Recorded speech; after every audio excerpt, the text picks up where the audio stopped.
போச்சம்பள்ளி மற்றும் ஊத்தங்கரை பகுதிகளில் வெள்ளத்தால் பாதிக்கப்பட்ட மக்களுக்கு தமிழக அரசு உரிய உதவிகளை விரைந்து செய்து தர வேண்டும் என தேமுதிக மாநில அவைத்தலைவர் டாக்டர் இளங்கோவன் வலியுறுத்தல். தேமுதிக கழக பொதுச் செயலாளர் பிரேமலதா விஜயகாந்த் அவர்களின் ஆணைக்கிணங்க கிருஷ்ணகிரி மாவட்ட பாதிக்கப்பட்ட மக்களுக்கு தேமுதிக சார்பில் கிருஷ்ணகிரி மாவட்டத்தில் அரசம்பட்டி, போச்சம்பள்ளி, மத்தூர், ஊத்தங்கரை உள்ளிட்ட பல்வேறு பகுதிகளுக்கு சென்று மாநில அவைத்தலைவர் டாக்டர் இளங்கோவன் தலைமையில் கிழக்கு மாவட்ட செயலாளர் சின்னராஜ் முன்னிலையில் நிவாரணப் பொருட்களை வழங்கி ஆறுதல் தெரிவித்தனர். மேலும் ஊத்தங்கரை, போச்சம்பள்ளி வட்டாரங்களில் பெய்த கனமழையின் காரணமாக பாதிக்கப்பட்ட மக்களுக்கு அரசு நிவாரணப் பொருட்களை விரைந்து வழங்க வேண்டும் எனவும், பல்வேறு பகுதிகளில் பொதுமக்கள் அரசு அதிகாரிகள் இதுவரை வரவில்லை என குற்றம் சாட்டினர். மேலும் தமிழக அரசு உடனடியாக வாழ்வாதாரம் பாதிக்கப்பட்ட பொதுமக்களை கண்டறிந்து அவர்களுக்கு உரிய இழப்பீட்டுத் தொகையினை வழங்க வேண்டும் எனவும் வலியுறுத்தப்பட்டது. மேலும் தேமுதிக கிழக்கு மாவட்டத்தில் பாதிக்கப்பட்ட மக்களுக்கு அரிசி, பருப்பு, காய்கறி, பழம் உள்ளிட்டவைகள் வழங்கப்பட்டன. இந்நிகழ்வில் தேமுதிக கிழக்கு மாவட்ட செயலாளர் KR சின்னராஜ் மற்றும் தருமபுரி கிழக்கு மாவட்ட செயலாளர் குமார், மேற்கு மாவட்ட செயலாளர் விஜயசங்கர், மேற்கு மாவட்ட பொருளாளர் ராமச்சந்திரன், கிருஷ்ணகிரி கிழக்கு மாவட்ட மாநில வர்த்தக அணி துணைச் செயலாளர் முருகேசன், மாவட்ட துணைச் செயலாளர் முருகன், பொதுக்குழு உறுப்பினர் வேலு, காவிரிப்பட்டினம் ஒன்றிய செயலாளர் விஜய் வல்லரசு, ஒன்றிய பொருளாளர் கணக்கன், பர்கூர் தெற்கு ஒன்றிய பொறுப்பாளர் பழனி, திருநாவுக்கரசு, மத்தூர் ஒன்றிய செயலாளர்களான சந்திரசேகர், விவேகானந்தன், அன்பு, ஊத்தங்கரை கிழக்கு மேற்கு ஒன்றிய செயலாளர்களான கதிர்வேல், மாதேஷ், பேரூராட்சி செயலாளர் துரை, அரசம்பட்டி வேலு, சண்முகம், ஒன்றிய நிர்வாகிகள், ஊராட்சி செயலாளர்கள், கழக தொண்டர்கள் உள்ளிட்ட பலர் கலந்து கொண்டனர்.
கடந்த சில தினங்களாக பெய்த மிகப்பெரிய கனமழையின் காரணமாக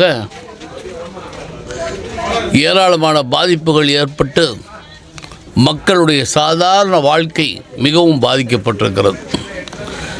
மக்கள் சொல்லா துயரில் ஆழ்ந்திருக்கிறார்கள்.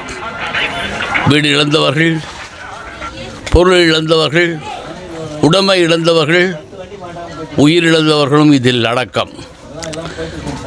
இவ்வளவு பெரிய மழை கிட்டத்தட்ட ஒரு மாதத்திற்கு முன்னமேயே ஃபோர்காஸ்ட் கொடுத்திருந்தார்கள், வானிலை எச்சரிக்கை கொடுத்திருந்தார்கள். கொடுத்த பொழுது தமிழ்நாட்டிலேயே முதல் மாவட்ட செயலாளர்கள் எல்லா மாவட்ட செயலாளர்களையும் தேசிய முற்போக்கு திராவிடக் கழகத்தினுடைய பொதுச் செயலாளர் திருமிகு அந்நியார் அவர்கள் அந்த கூட்டத்தை கூட்டினார்கள். கூட்டத்தை கூட்டி முதல் தீர்மானமாக சற்றேறக்குறைய 20 நாட்களில் மிகப்பெரிய இயற்கை பேரிடர் வரப்போகிறது, மிகப்பெரிய காட்டாற்று மழை வரப்போகிறது. ஆகவே இந்த அரசு முன்னெச்சரிக்கை நடவடிக்கை எடுத்து மக்களை பாதுகாக்க வேண்டி என்னென்ன பாதுகாப்பு நடவடிக்கைகள், அவர்கள் வெள்ள நிவாரணத்திலிருந்து எப்படி காப்பாற்றுவது என்பதை திட்டம் தீட்டும்படி தேசிய முற்போக்கு திராவிடக் கழகத்தினுடைய நிரந்தர தலைவர், நம் மனதெல்லாம் நிறைந்திருக்கிற விஜயகாந்த் அவர்களுடைய மனைவியார், எங்களுடைய பொதுச் செயலாளர், மக்கள் தலைவி அந்நியார் அவர்கள் சுட்டி காட்டினார்கள். அரசாங்கத்துக்கு எச்சரிக்கையும் விடுத்தார்கள். மிகப்பெரிய பேரிடரை எப்படி சமாளிக்கப் போகிறீர்கள் என்பதற்கு திட்டமும் கொடுத்தார்கள்.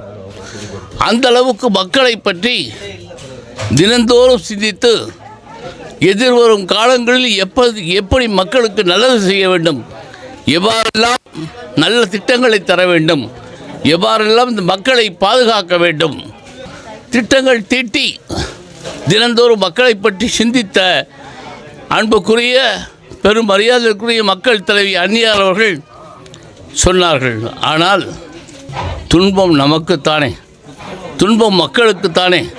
மக்கள் தானே பொருளாதாரத்தை இழந்திருக்கிறார்கள், மக்கள் தானே சொந்தங்களை இழந்திருக்கிறார்கள், மக்கள் தானே எல்லாவற்றையும் இழந்து அனாதையாக நடுத்தருவில் நின்று கொண்டிருக்கிறார்களே.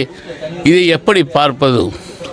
ஆகவேதான் எங்கள் அந்நியார் அவர்கள் மாவட்ட செயலாளர் கூட்டத்தை கூட்டி எல்லா மாவட்ட செயலாளர்களும் நாளை வரும் இயற்கை பேரிடரை நீங்கள் எல்லோரும் முன்னின்று அதை எப்படி சமாளிக்க வேண்டும், பொதுமக்களுக்கு எவ்வாறெல்லாம் நிவாரணம் வழங்க வேண்டும், எவ்வாறெல்லாம் உதவிகள் செய்ய வேண்டும் என்று அவர்களுக்கு ஒரு திட்டத்தை தீட்டி கொடுத்தார்கள். வெள்ள நிவாரணம் தற்போது கூட வெள்ள நிவாரணத்தை தாருங்கள் என்று சொன்னால் வறட்சி நிவாரணத்தை தான் தருவார்கள் போல் இருக்கிறது. அந்த அளவுக்கு காலம் கடந்து போய்கொண்டிருக்கிறது. உடனடியாக போர்க்கால அடிப்படையில் மக்களுக்கு என்ன நிவாரணம் இன்னமும் என்ன இதில் சத்திரத்தில் தங்குவாங்க. நீங்கள் கொடுக்க வேண்டியதை கொடுத்தீங்கன்னா அவங்க உடனடியாக எல்லாமே ஏற்பாடு செய்து வீடை கட்டி அவங்க சொந்த இடத்துல இருப்பாங்க. ஆனால் இந்த அரசாங்கம் என்ன செய்ய போகிறது, என்ன செய்து கொண்டிருக்கிறது என்று கூட தெரியவில்லை. ஆகவே இந்த அரசாங்கத்துக்கு முதல் எச்சரிக்கையாகவும் முதல் அறிக்கையாகவும் எங்கள் அந்நியார் வாயிலாக நாங்கள் சொல்லிக்கொள்ள விரும்புகிறேன். மக்களுக்கு உடனடியாக எல்லாவற்றையும் ஒதுக்கி வைத்து, எல்லா திட்டங்களையும் ஒதுக்கி வைத்து, அவர்கள் துன்பங்களை போக்குகின்ற வகையில், அவர்கள் துயரை போக்குகின்ற வகையில் நிவாரணத் தொகையையும் மற்ற நிவாரணங்களையும் ஒரு வாரத்திற்குள் கொடுக்க வேண்டும் என்று எங்கள் கட்சியின் சார்பாக கேட்டுக்கொள்கிறேன்.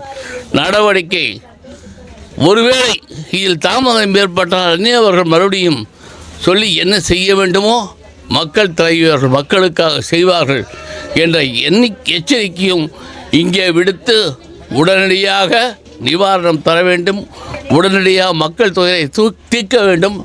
அதே மாதிரி இப்போ சொல்கிறேன், நான் ஒரு டாக்டர். மழை பெய்யுது, இப்போ முடிஞ்சு வெயில் அடிக்குது. அடுத்தது என்னன்னு கேட்டிங்கன்னா மிகப்பெரிய நோய் வரும்.